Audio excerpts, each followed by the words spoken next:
What is up, guys? My name is Ben Hartwell. Thanks for checking out the channel. If it's your first time here, or even if it's not, why not hit that subscribe button? It really does help out the channel. So for those of you that have been following me for a little while, you will know that I love the Line 6 Helix. I got one pretty much as soon as they came out in 2016-ish. I'm also a marketplace partner selling Helix patches. I use it here in the studio constantly, and I use it for all of my live stuff. But I realized in all that time, I've never done a video explaining why I use the Helix and what are my favorite things about it.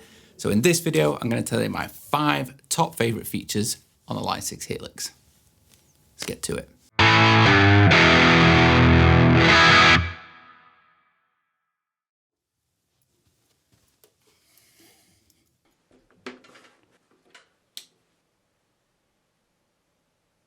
Okay, so hopefully from the top-down shot, you can see this is my Line 6 Helix. This is my main Helix that I've gigged for the past 4, maybe 5 years. It's probably done some 1,000 shows, something like that. Hence why it's quite dirty and a bit battered, but it has stood up and performed through everything that I've put it through. So not in any particular order, here are the top 5 features that I love about the Helix. Number 1, the Scribble Strips. If you don't know what they are, it's these 2 customizable rows of screens above each foot switch. And the reason that I love them so much is not only are they super bright, but they're also completely customizable and they can say whatever it is you want them to say. And in a gigging situation, that's just amazing. In the past, I've used some other switches that don't have Scribble Strips, and in the heat of a gig, you can forget what's assigned to each foot switch and accidentally press the wrong thing. With the Helix, there's absolutely no chance of that, as each and every foot switch is clearly labeled saying whatever it is you want it to say. So for example, on this patch that I'm working on at the moment, which is a kind of general sounds patch that I'm going to use in some upcoming gigs, you can clearly see that each foot switch is labeled, telling me exactly what each of those switches do. For example, here on foot switch 1, you can say it says clean. So I know if I press that switch, it's going to switch this patch to its clean channel. And changing what each of the Scribble Strips says is an absolute piece of cake. All you have to do is touch hold the capacitive foot switch, hit customize, and then you can type in so that it says anything you want on that foot switch. Hit save. And now that name that we just typed in is now here on foot switch 2. Awesome. Another thing that makes my life super easy on stage is Snapshots. Snapshots were introduced via a firmware update, and they're basically presets within presets. So you could have your base preset set up on Snapshot 1, then when you hit Snapshot 2, that could bring up a whole different load of pedals and different sounds into the signal chain, completely changing the sound of that preset. So let me show you how I use it. So this is a patch that I have set up when I play Sweet Home Alabama live. And you can see across these 4 foot switches, I have 4 different snapshots. Another great thing about the Scribble Strips is you can actually split them so that in this certain mode, I have my presets across the top and my snapshots across the bottom. I've hit the mode switch, I then go into individual stomp box mode, hit that mode switch again, and I'm back to my presets and snapshots. But this isn't the way that you have to set it up. There are numerous different ways that you can actually have this set up within the Helix parameters, but this is the way that I choose to have it done. So along the bottom, I've got 4 different snapshots for 4 different sounds that I need during that song. On Snapshot 1, I've got the intro sound for that song. On Snapshot 2, I've got the main sound that I need for the bulk of that song. Then I've got a clean lead sound and the bigger lead sound. And the great thing about snapshots is you can have a whole load of stuff happening within your preset from just one switch.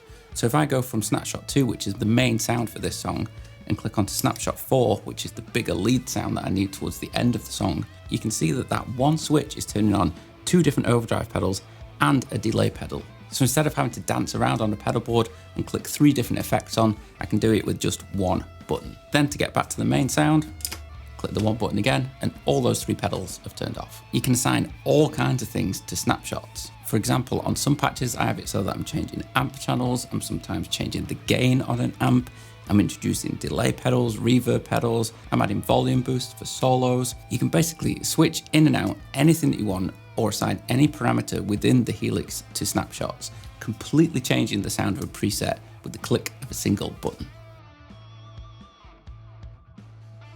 So for this feature, I've changed patches on the Helix to my Purple Rain patch, just to show you how big and complicated some of these patches can get. Now there is loads of processing available in the Helix with 4 separate audio lanes and a massive 32 blocks of simultaneous effects if you needed them. Although if you are using some of the DSP heavy effects, like some of the reverbs, you probably will run out of DSP power. But back to this preset, you can see that I've got quite a lot going on in this preset. All along those top 2 lines is my main clean sound that I need for this tune. And then all along those bottom 2 paths is the dirty sounds. And I'm controlling it all through snapshots again. So I have a clean sound, I have a solo, I have a dirty tone, and a second solo. And you can see just how many blocks are being used in this one patch and how many things are being changed in and out with all those snapshots. But this isn't even one of my most complicated patches. This is a patch that I'm working on for Comfortably Numb by Pink Floyd. Take a look at how many blocks are going on in this patch. It is crazy. And I'm not even reaching the DSP limits yet. And I've got a whole load of stuff going on. Multiple drive pedals, different kinds of compression, reverb, IRs, different speakers, there's modulations.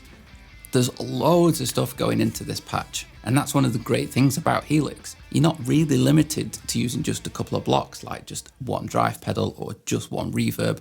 You can mix and match as much as you want within DSP limits to get the tones that you need. And that brings me on to the next awesome feature that I love about the Helix. And that is how much tweaking you can actually do to your tones. The amount of tweaking per block in the Helix is insane. Just as an example, if you look at the EQ block that's selected here, you can see how far you can go with tweaking the sounds. Like here, where we've got minus 7.6 dB at 125 Hertz. That is a level of adjustment that you just could not do with traditional pedals and an amp setup. But on the Helix, it's a piece of cake. And not forgetting, like I said, with the other features of the Helix, that parameter could then be assigned to any of the foot switches and adjusted on the fly. The absolute top feature on the Helix though has got to be how easy to use it is. To demonstrate that, let's build a brand new patch from scratch. So I've just jumped into a blank preset and I'm going to start adding an amp, a cab and a few effects. And we'll see how quickly we can get a sound up.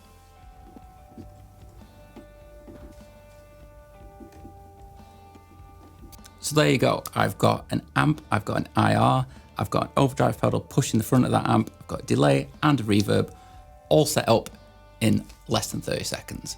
And another cool thing is the default sounds of each of those blocks that you pull up are usually a pretty good starting place. They need minimal tweaking to get them to a place where they sound really good.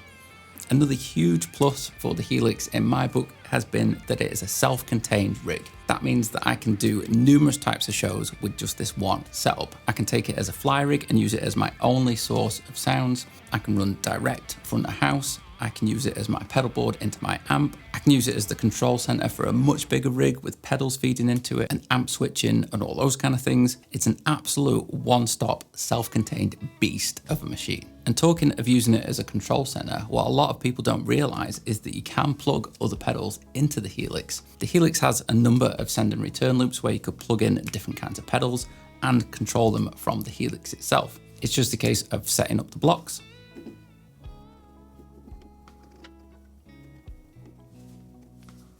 and assigning it to a foot switch.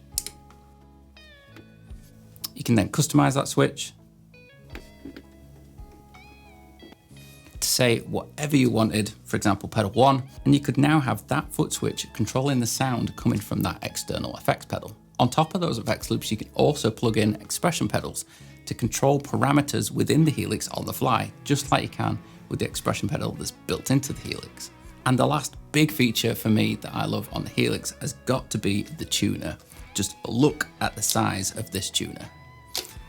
Having such a huge bright display is an absolute godsend on stage, especially some of the darker stages. It means I can stand well back from the front of the stage where my Helix usually is and still be able to see the screen and tune my guitar. Trust me, if you're coming from some of the smaller tuner pedals, moving up to this massive tuner is a really big deal. I absolutely love it.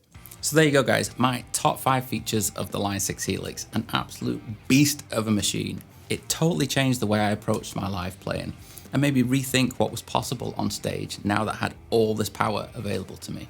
I've by no means even scratched the surface on what you can do with the Helix. You can dive so deep into it, and there are loads of really good videos here on YouTube where you can check out some of the more in-depth features of a Line 6 Helix. But I hope this video has given you some kind of idea on what you can actually accomplish with the Helix. And if you are more interested about what it can actually do, I would definitely advise getting down to your local guitar store and trying one out when you eventually can do that. So there you go, guys. I hope you enjoyed the video. If you did, give it a thumbs up below. If you want to watch another video on my channel, you can do it just up here.